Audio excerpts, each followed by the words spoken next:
Listen to this.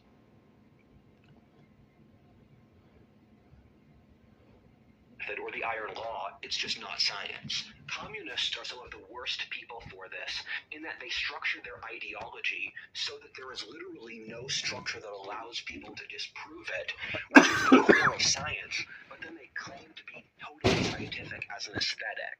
Secondly, that since science had done so many genuinely incredible things, humans started to believe that they could control reality, and we never had to reference actual physical reality to reach a goal. The West had used science to do so many things which had been seen as totally impossible beforehand that the current ruling ideologies of the world today literally believe that humans get to remake reality in their own image by changing definitions, which if you study postmodern, Marxist, French liberal, or fascist philosophy, they will openly say. As Thomas Sowell has said, the blank slate or open view of humanity holds that humans are totally malleable and that we can remake any elements of reality that we don't like. This really is not going to end well. Societies that believe this lose everything. This means we end up proposing ideas which we never tested, and then we punish anyone who questions them. I'm going to make a video going through these soon, but some of the easy examples are equality, the blank slate, the idea that humans don't need culture or religion, which are irrelevant. Everyone is the same, only economic factors drive the world, that there is no ideal or divine, that people are motivated predominantly by sex before anything else, and that history has no lessons to teach us. When you add all of these up, and keep in mind academia never questions them, you find that our entire reality is a lie. Most of the current worldview is utter irrational cope, which even a single minute of honest discussion would destroy. It says a lot about our culture that it can't provide that single minute in any form.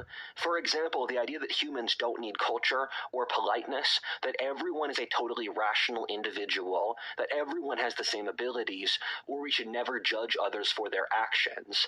These ideas, when added together, will mean social collapse and civilizational suicide, which we are witnessing now. We have an idea in our society that we don't need a moral code or philosophy. All moral codes aren't valid and we shouldn't judge others at all.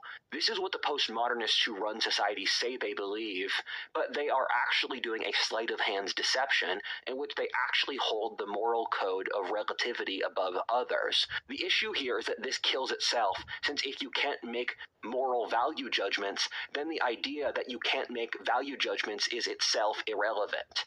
That's just basic logic, which should have been obvious at the first step here. At the same time, they're totally okay with judging 99% of humans who have ever lived over history or around the world today who have a value code which they would call conservative.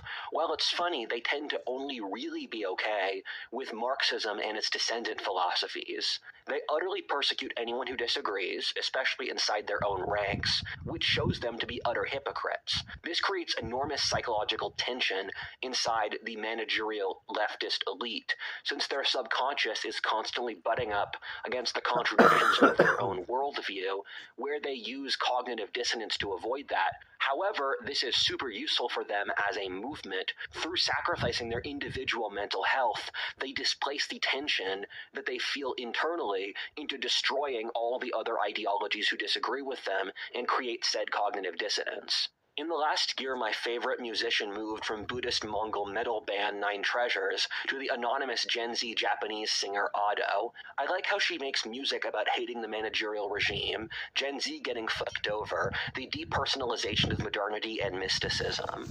One of the themes she keeps talking about is something she calls dream time, or a special sort of dimension where people imagine things. Dream time, which I think is one of the best uses of fiction in society, is a way to think up new futures to create new worlds. It fits very closely with an idea I call the halls of time.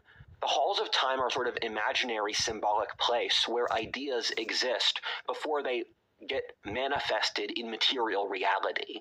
Marxism, Christianity, science, or anything else existed in the halls of time or dream time before humans made the work to allow them to manifest over actual material reality. An important point to make is that the way modernity is structured means that we struggle to think creatively for a variety of reasons I explain in this text wall.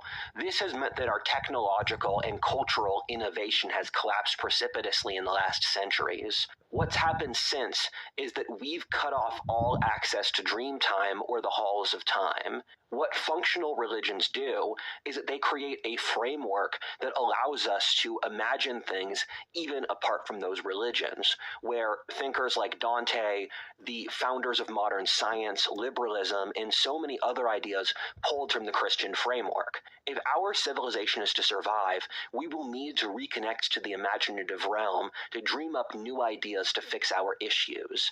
In the next video, I will explain how I think we solve that.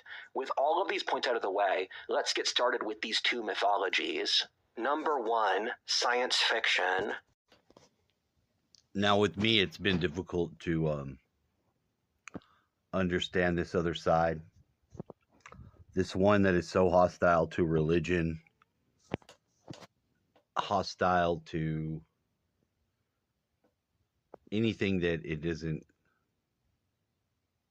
itself have its party assuming it's their territory. You know what I mean? So the Democrats can be demons and they don't care. They're okay with it. They can be murderers. They're okay. They can handle it. But they can't be Christians. They can't be free thinkers. But they allow themselves to partake in the 10,000 things of the abominations, which seems so weird. It's just so weird to me. I don't understand it. But I can see that it's destroying our society.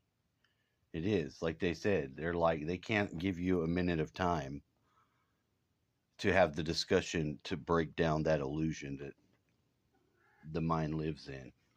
And I think it's because you need to achieve a certain number of people that are awake and they can see stuff, because that causes the 100 monkey effect to spread it to others. But we have such a high number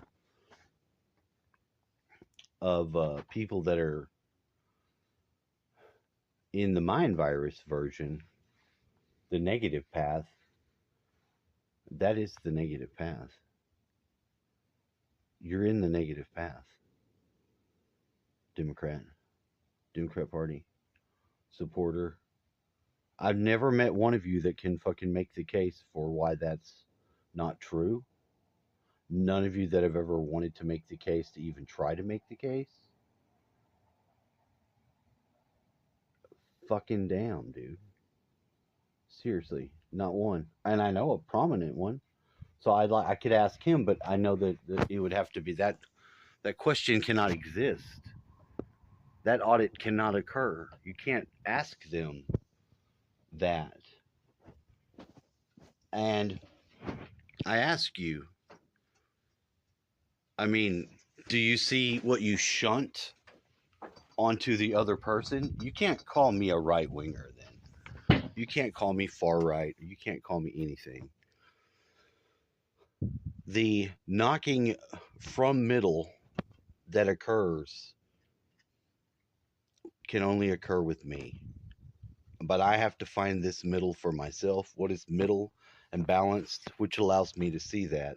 I do want to get caught into the fight because I want people to wake up. I want people to wake up that had never had one of these other thoughts before. Did you see all the images of the different cosmologies in that video? The hierarchy of angels, and they're like, you don't even, the systems that are like religion, they bring in formulas that are necessary for thinkings that occur even outside of their religion. They create a conceptual bridge that you've never crossed. Because, like the first tenet, you really do need to think that there is God to start observing the position of yourself from that imaginal realm anchor.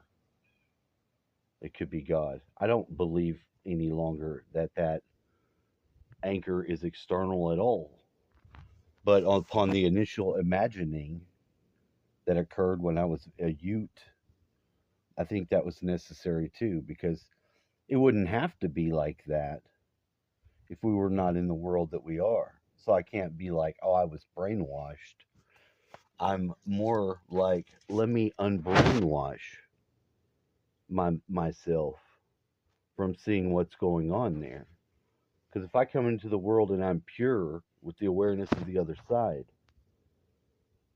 there are certain exchanges that have to be made to come to the place that we are now. You see what I'm saying? Like, I had gifts, but I know that they had to disappear because they freak other people out.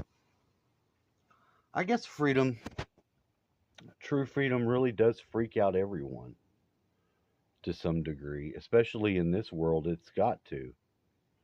It has to, because nobody's really living it.